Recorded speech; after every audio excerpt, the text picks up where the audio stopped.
I'm Tobias Revel. And I'm Radha Mystery. And this is Futur-ish, a podcast about how nothing is new and everything has happened before.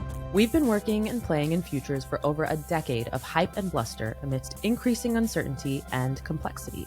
In each episode, we explore a recent event or signal for its historical context and speculate on future possibilities. And make it make sense for people like you and me. We do have like June gloom and something else, but I guess it's October now. One of my favourite albums, June Gloom. By who? No, I remember installing an exhibition once years and years ago, and I listened to that album on repeat, and it just is completely stuck in my head. It's like surfer rock. Big deal. 25 years ago, I did have a short-lived punk phase, but you know. Doesn't surprise me at all. Really? No, you've got a punk attitude. I can definitely see you getting into that. But nonetheless, despite being in California, you're not enamored in any way with surf rock. No, I'm really not. I don't know why. I have no idea. A lot of it's pretty boring stuff. If you enjoy it, Tobias, that's all that matters. Do you know what I'm saying? So I assume, as usual, you have not read the show notes. If you mean before 5 minutes ago, then no. Well, I'm going to I'll talk through this and then you can poo-poo all over it. But that doesn't have to be default. We could just restart this whole thing and just do it a different way. And then we can see. I could just come in and be like, oh my God, this is amazing. I have known you for 15 years and I've never known you to have that reaction to anything. So today, I don't even know how to start this thing because it's something I've been noodling over for at least the last 5 or 6 years. And it started with QAnon and K-pop stans. Okay, so back in 2020, I don't know if you remember this, but there was this militant sect called QAnon. They're still kind of around in operation. And they believe that God sent President Trump to defeat what's been described as a shadowy cabal of pedophiles and child traffickers. Okay? So they kind of saw him as this ethereal being. So what I found really interesting about this is less about kind of the conventional political situation, but this changing landscape of who is involved in politics and who is kind of bearing influence over a pretty calcifying geopolitical system. Okay. So do you know what BTS's fans call themselves? I do, but I don't have it on me. Are you sure? It's the BTS Army or something, isn't it? Yes. Do you know what ARMY stands for? I didn't know it stood for anything. I think they just really wanted to spell ARMY because it stands for Adorable Representative MC for Youth. So anyway, this ARMY has pretty wide influence. It's one of the reasons that BTS has become so popular over the years. So they will boost their YouTube views. They will harass radios to get their songs on. And it doesn't just kind of end at the ensuring that BTS is, or whatever K-pop band they are kind of fanning over, becomes popular or successful. What's become really interesting is, for example, one of the members of BTS had shared his favorite brand of laundry detergent or softener or something. And the BTS Army bought out, I think it was a 2-month global supply of that brand of laundry detergent.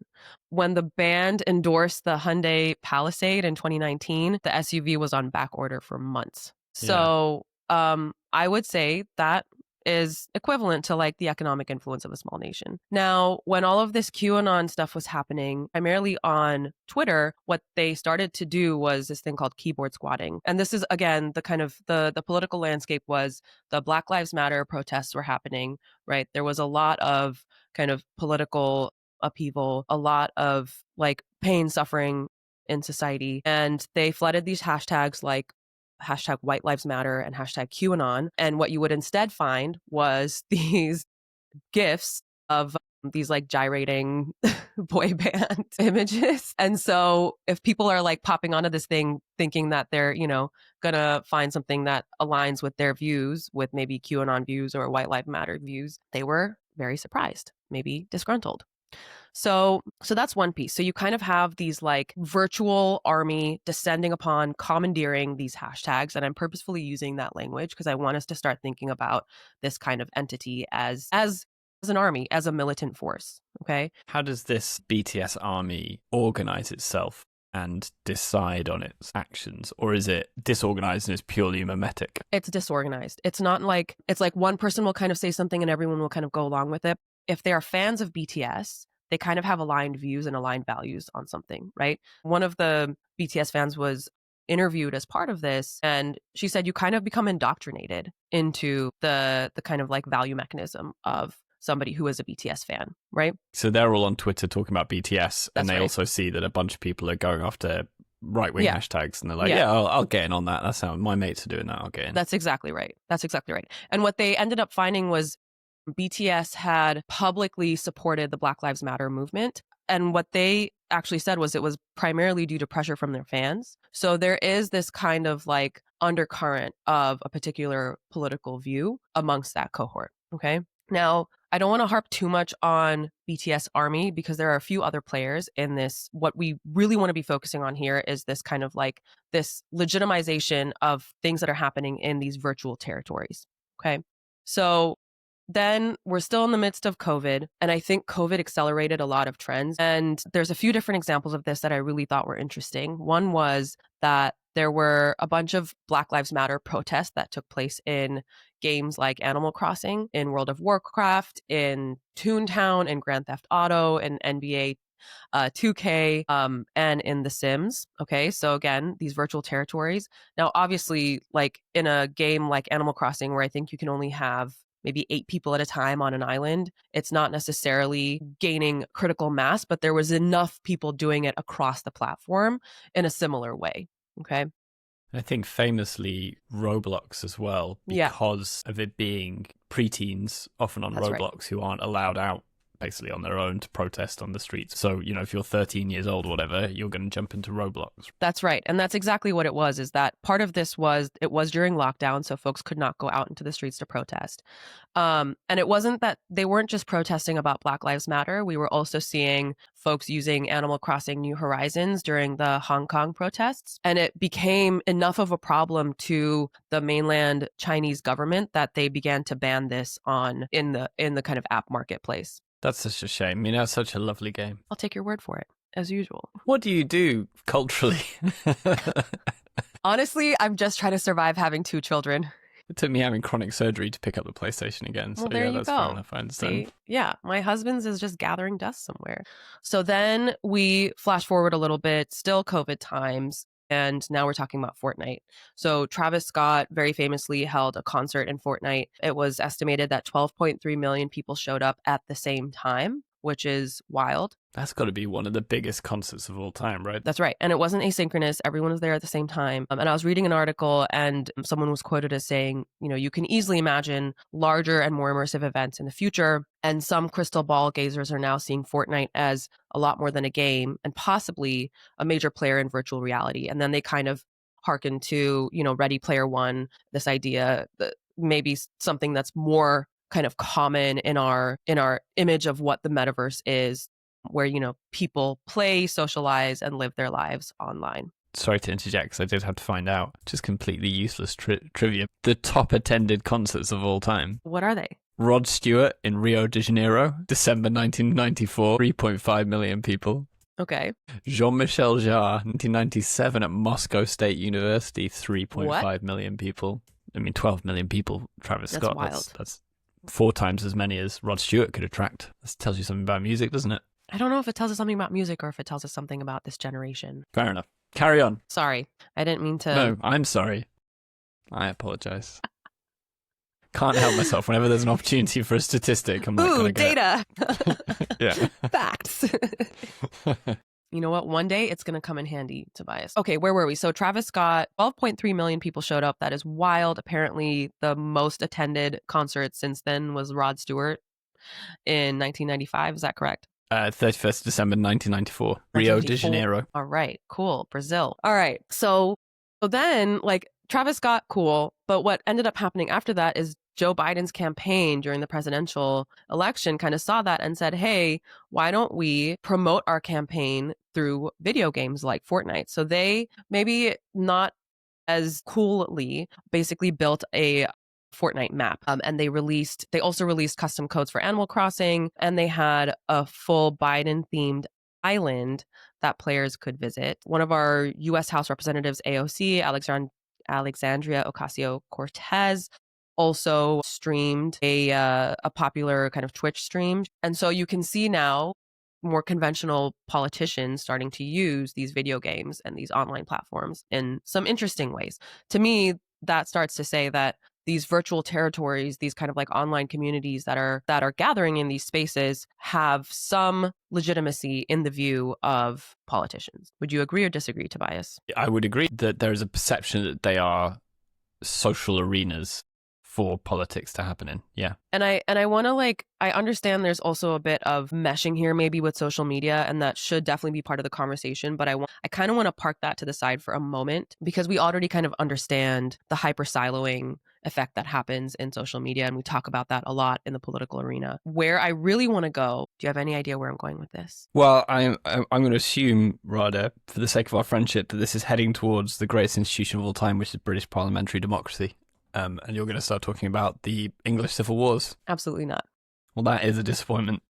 I'm going to talk about something a little bit more recent, which is the protests and the kind of overthrow and upheaval of the Nepali government in the last few weeks. What was kind of like the baseline was youth unemployment is very, very high. And in Nepal, 33% of the economy is actually fueled by foreign remittances. So it's folks that are going out into places essentially kind of in horrendous conditions to build things like stadiums and arenas, and then sending whatever portion of that they're bringing home.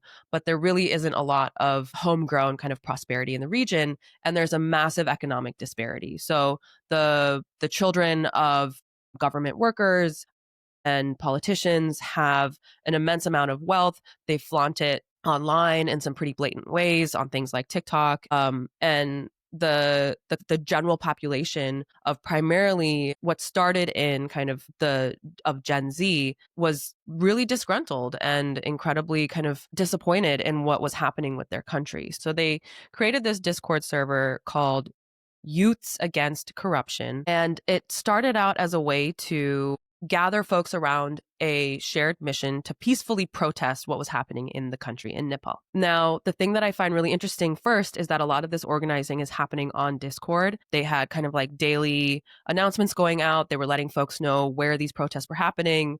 They were gathering consensus on what needs to happen next. And the most interesting part of this and the way that Discord was used, it was originally kind of reported that Discord was used almost as an electorate and a way to kind of elect the current interim prime minister. That's not actually accurate. What they did use it for was to elect a representative who could voice the concerns of this group within the government, somebody who is recognized both by politicians and respected by this Youths Against Corruption group.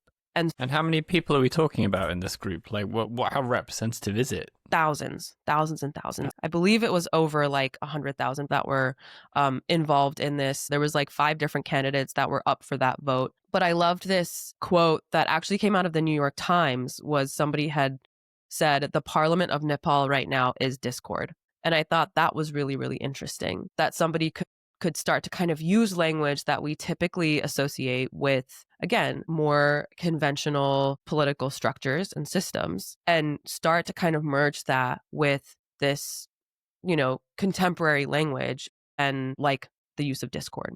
Right. So ultimately, who they elected as their representative was this woman named Sushila Karki. She was the former Chief Justice of Nepal, but she was seen to be somebody who was like anti-corruption. She ultimately gets sworn in as the interim prime minister until an actual election cycle takes place in March of 2026. So she is now the first female prime minister of Nepal. But all of this started from that Youths Against Corruption Discord. And so that's kind of where my story ends. But I think what I find to be really interesting is a lot of this like political prowess is enacted by actors that are on these like virtual platforms, these gaming platforms.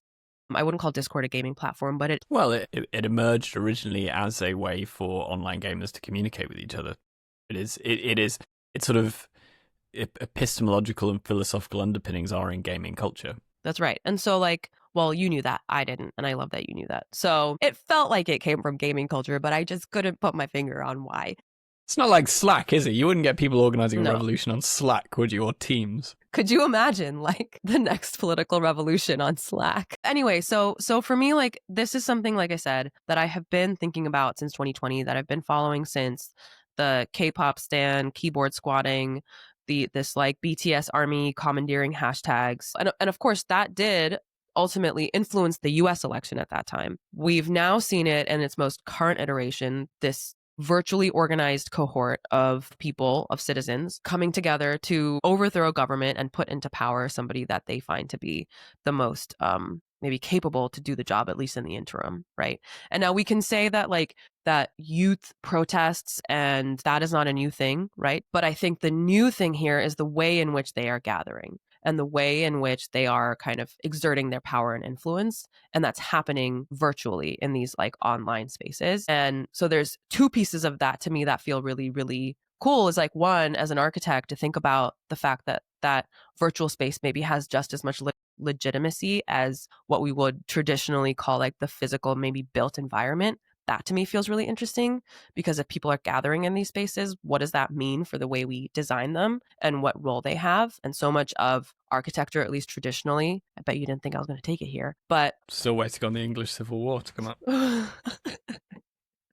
but so much of architecture back in the day was about signaling, right? Like churches were built in a particular way to kind of like, you know, provide a deeper relationship with that higher power, right? The ways that kind of residential spaces were designed was about signaling what the family unit should look like and how they should operate. We've seen that. We've seen dictators using buildings to demonstrate their power. So there's like that piece of it. And then the other part is, how does it change the way politics happens and where that happens? And what does that mean for ourselves and like, you know, our children's generations? So if we think about design, if we think about politics, and we think about education, those are three really major pillars of society. And if those things are happening in very compelling ways in these like virtual territories, what does that start to mean for the way we do life, basically, and govern ourselves? I think what's interesting is the way those platforms allow those ideas to move in the world that they didn't before. And actually, That's to look at a non-political one, you could look at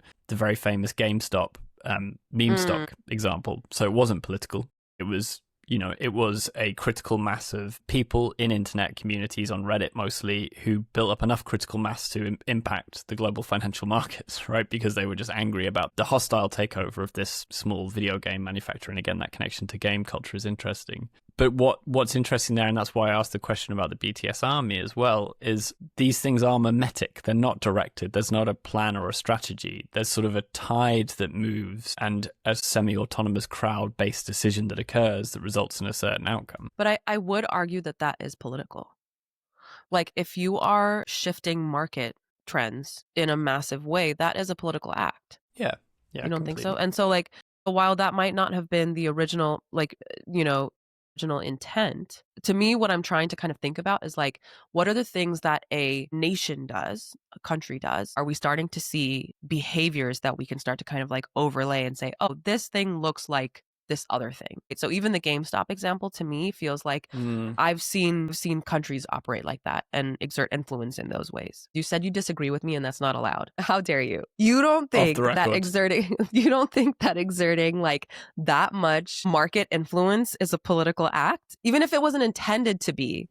No, I'm talking about what it agree. looks like. Yeah. I definitely think it's a political act because it was politically motivated, which the people who kicked it off disagreed with the sort of toxic culture of financial acquisitions and things like that were going to destroy this sort of relatively small and not financially viable chain of video game stores. And so that was the political motivation. So yeah, those people were not motivated by, great, we can make a bunch of money off this, you know, crappy company. They were motivated by, we don't like this politics where hedge funds come in and destroy culture. Where I disagree is I don't think that these movements are the same as countries, are the same as small countries and have the political power of small countries. I think they have the political power of corporations in that they are goal-oriented and they tend to be oriented towards a specific outcome of some sort or another. But I don't think they're countries because they don't have the complexity of different institutions and motivations that countries do.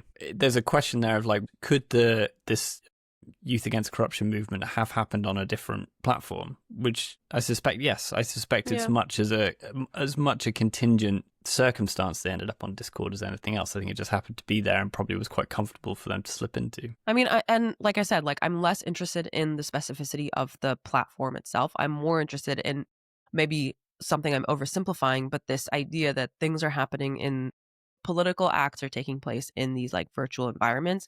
And what does that start to mean for the way that policy is developed and influenced, for what governing structures look like?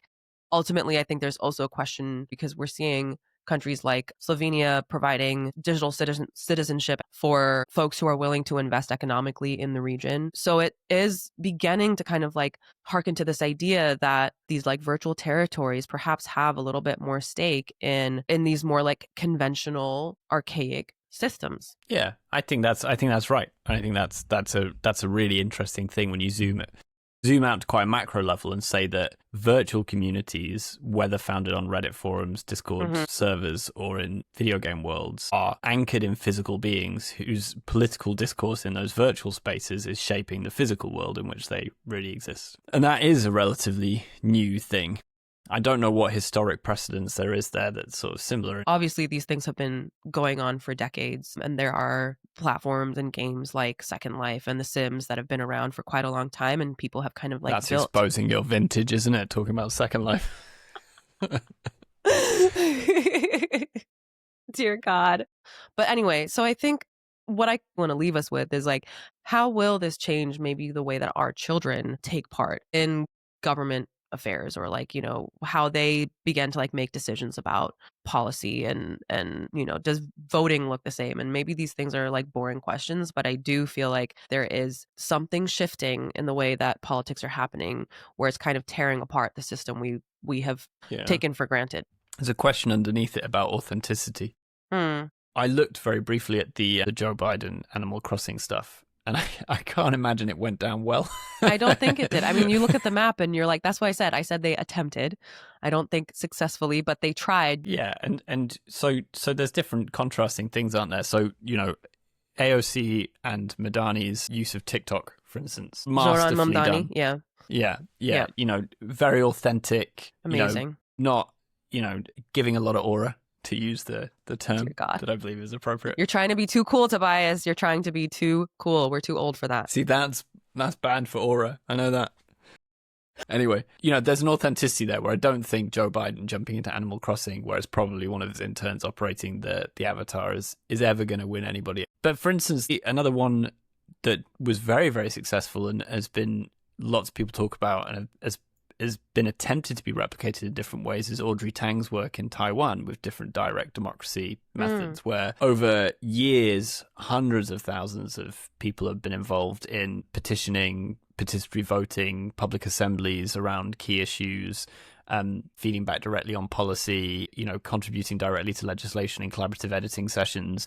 And Audrey Tang's work, in the same way that Madani and AOC's work is masterful, is also masterful in a different way in understanding what the sort of symbols and signifiers are that allow that to sort of have a real impact and connect with people in a real way, you know, that isn't just like Joe Biden jumping into Fortnite and trying to do a Travis Scott and failing terribly, or trying to do a Rod Stewart and failing trying terribly. To do a Rod Stewart. Does this make you feel hopeful for the future or cynical as usual? Well, I think both, because I think it's important to separate the context from the happening. The context of the Nepal protests and the revolution there is based in its particular politics and the particular demographic changes and the stories and the political history there. You couldn't replicate that in France or the UK or Germany or anything else. So where that's done and those platforms are then used in a way that enables a sort of safe and just transition, that's great.